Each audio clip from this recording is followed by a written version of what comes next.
2024 के आम चुनाव का वक्त अब बड़ी तेजी से नजदीक आ रहा है। ऐसे में तमाम सियासी दांव पे चल रहे हैं। शहमात का दौर भी तेजी से आगे बढ़ रहा है। ऐसे में 15 अगस्त को प्रधानमंत्री नरेंद्र मोदी ने लाल किले से हुंकार भरी और कहा 2024 में हम फिर आएंगे। इस सवाल को लेकर पोलस्टर्स इंडिया नाम की सर्वे एजेंसी ने सर्वे शुरू किया। नतीजे पीएम मोदी की भविष्यवाणी को सही साबित करते नजर आ रहे हैं। पोलस्टर्स इंडिया के सर्वे में सबसे पहले सवाल यही किया गया कि क्या 2024 में पीएम मोदी फिर से लाल किले पर वापस आएंगे, और जवाब में 54% लोगों ने हामी भरी। वहीं 37% लोगों का जवाब ना में रहा, जबकि 9% लोगों ने कहा कि वो कह नहीं सकते। सर्वे के दौरान यह भी सवाल पूछा गया कि अविश्वास प्रस्ताव से किस गठबंधन को फायदा हुआ, यानी अविश्वास प्रस्ताव से एनडीए को फायदा हुआ या फिर आईएनडीआईए गठबंधन को। सवाल के जवाब में 62% लोगों ने कहा कि एनडीए को अविश्वास प्रस्ताव से फायदा हुआ। वहीं 40% लोगों ने आईएनडीआईए गठबंधन के पक्ष में वोट किया। वहीं 8% लोगों का जवाब कह नहीं सकते था। चलिए अब इस रिपोर्ट के जरिए उन आंकड़ों को भी समझते हैं जो 2024 की सियासी तस्वीर के संकेत दे रहे हैं।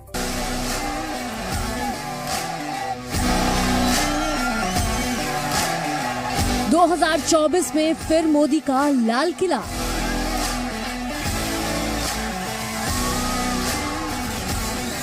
दो 2024 के लिए बीजेपी की राह आसान।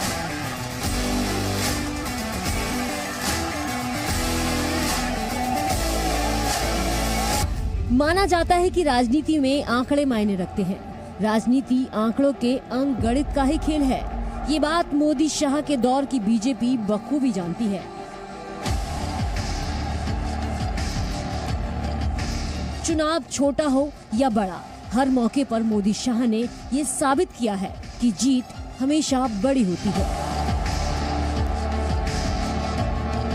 और जब बात 2024 की हो तो फिर बीजेपी नरेंद्र मोदी की हैट्रिक के लिए कोई कसर नहीं छोड़ेगी। मैं नरेंद्र दामोदर दास मोदी ईश्वर की शपथ लेता हूं। तो क्या 2024 में भी बीजेपी की ही वापसी होने वाली है? इस बात की तस्दीक पोलस्टर इंडिया के सर्वे में की गई तो बीजेपी के लिए ये सर्वे खुशखबरी लेके आया। पीएम मोदी के 15 अगस्त के भाषण के बाद हुए पोलस्टर इंडिया सर्वे में जबरदस्त चीजें निकलकर सामने आई हैं। इस सर्वे में शामिल अधिकांश लोगों का मानना है कि प्रधानमंत्री नरेंद्र मोदी ही अगले 15 अगस्त 2024 को अपना 11वां स्वतंत्रता दिवस भाषण देने के लिए लाल किले पर वापस जाएंगे। और जब मैं कहता हूं ना कि जिसका शिलान्यास हमारी सरकार करती है उसका उद्घाटन भी हमारे कालखंड में करते हैं। इन दिनों जो मैं शिलान्यास कर रहा हूं ना, आप लिख के रखिए, उसके उद्घाटन भी आप सबने मेरे नसीब में ही छोड़े हुए हैं। ऐसे में सवाल उठता है कि विपक्ष के ताजा बने गठबंधन इंडिया का क्या होगा? तो इसका जवाब है कि मोदी मैजिक के लिहाज से इंडिया गठबंधन को अभी कड़ी मशक्कत करनी होगी और प्रधानमंत्री नरेंद्र मोदी पर काबिज जनता के भरोसे को हिला पाना फिलहाल मुमकिन नजर नहीं आ रहा है, क्योंकि अब लोकसभा चुनाव में महज 8 महीने ही शेष बचे हैं। 54% लोगों का मानना है कि 2024 में एक बार फिर से बीजेपी की सरकार आएगी। 37% लोगों का मानना है कि कांटे की टक्कर होगी, जबकि सिर्फ 9% लोगों का मानना है कि बीजेपी अगली बार सरकार नहीं बना पाएगी। वहीं पोलस्टर इंडिया के सर्वे के मुताबिक विपक्ष द्वारा लाए गए अविश्वास प्रस्ताव से बीजेपी को फायदा हुआ है। 52% लोगों का मानना है कि अविश्वास प्रस्ताव से विपक्ष को नहीं बल्कि बीजेपी को ही फायदा हुआ है, जबकि 40% लोग मानते हैं कि अविश्वास प्रस्ताव से इंडिया गठबंधन को लाभ हुआ है। संसद में भाषण को लेकर भी लोगों ने अपनी राय रखी। 52% लोगों ने माना कि नरेंद्र मोदी का भाषण बेहतर था, जबकि 39% लोगों ने राहुल गांधी के संसद में दिए भाषण को बेहतर बताया।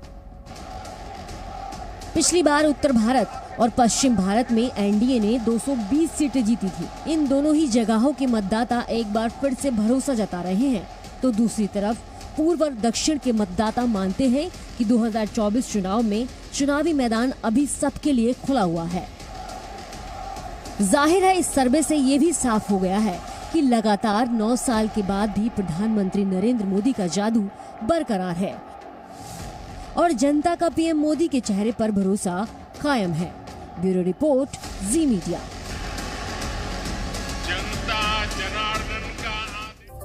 इधर अविश्वास प्रस्ताव पर किसका भाषण बेहतर रहा, इस सवाल का जवाब भी प्रधानमंत्री नरेंद्र मोदी के पक्ष में रहा। 52% लोगों ने पीएम मोदी के भाषण को बेहतर बताया। 39% लोगों ने राहुल गांधी के भाषण पर सहमति की मोहर लगाई। वहीं 9% लोगों का जवाब कह नहीं सकते का रहा, यानी अनिर्णय की स्थिति रही। तो इस सर्वे के मुताबिक निश्चित तौर पर नरेंद्र मोदी के पक्ष में मतदाताओं का रुझान दिखता है, लोगों का रुझान रहता है। वहीं हाल ही में कांग्रेस नेता रणदीप सुरजेवाला ने बीजेपी के मतदाताओं को जो राक्षस कहा था और श्राप तक दिया था, इसी बयान पर जब पोस्टर्स इंडिया ने लोगों से सवाल किया और उनकी राय जानी तो 62% लोगों ने सुरजेवाला के बयान से असहमति जताई। 18% लोग सुरजेवाला के बयान से सहमत भी रहे। वहीं 20% लोगों ने कहा कि हम इस बारे में कुछ कह नहीं सकते।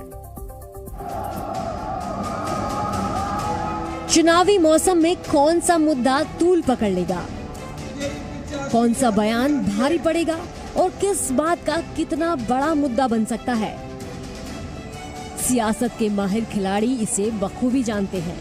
ऐसे में नेताओं के बयान बेहद सुलझे या अपने प्रतिद्वंदी के खिलाफ ही रहते हैं। लेकिन चुनावी बिसात के बीच कांग्रेस नेताओं के बयान भी उन्हीं की पार्टी की मुश्किलों में इजाफा करते नजर आ रहे हैं। हाल ही में कांग्रेस नेता रणदीप सिंह सुरजेवाला का कैथल में दिया गया राक्षस वाला बयान मतदाताओं को रास नहीं आया है। राक्षसों, भाजपा के राक्षस हो तुम लोग। भारतीय जनता पार्टी को जो वोट देता है और भारतीय जनता पार्टी का जो समर्थक है वो राक्षस प्रवृत्ति का व्यक्ति है। मैं आज महाभारत की इस धरती से श्राप देता हूँ। कांग्रेस नेता रणदीप सिंह सुरजेवाला के इस बयान से सर्वे में शामिल 62% लोग सहमत नहीं हैं, तो वहीं 18% वोटर सुरजेवाला के बयान से सहमत नजर आ रहे हैं। इधर जश्न आजादी के समारोह में कांग्रेस अध्यक्ष मल्लिकार्जुन खड़गे की दूरी भी सर्वे में शामिल मतदाताओं को रास नहीं आई है। आपको जानकर हैरानी होगी कि 55% मतदाता खड़गे के कदम से सहमत नहीं दिखे, जबकि 36% मतदाताओं को ये कोई मुद्दा ही नहीं लगा जिसे तूल दिया जाए। बहरहाल बीजेपी और खुद प्रधानमंत्री नरेंद्र मोदी के लिए पोस्टर इंडिया का सर्वे खुशखबरी लेकर आया है और साफ साफ संकेत मिल रहे हैं कि 2024 में एक बार फिर से नरेंद्र मोदी की सरकार बन सकती है। ये सर्वे 15 अगस्त को प्रधानमंत्री के संबोधन के बाद और 17 अगस्त के बीच किया गया था, जिसमें 22 राज्यों और केंद्र शासित प्रदेशों के 10,000 से ज्यादा लोगों ने हिस्सा लिया। ये सर्वे दिखा रहा है कि विपक्ष को मैदान मारने के लिए अभी बहुत होमवर्क करना होगा। ब्यूरो रिपोर्ट, जी मीडिया। जी न्यूज़।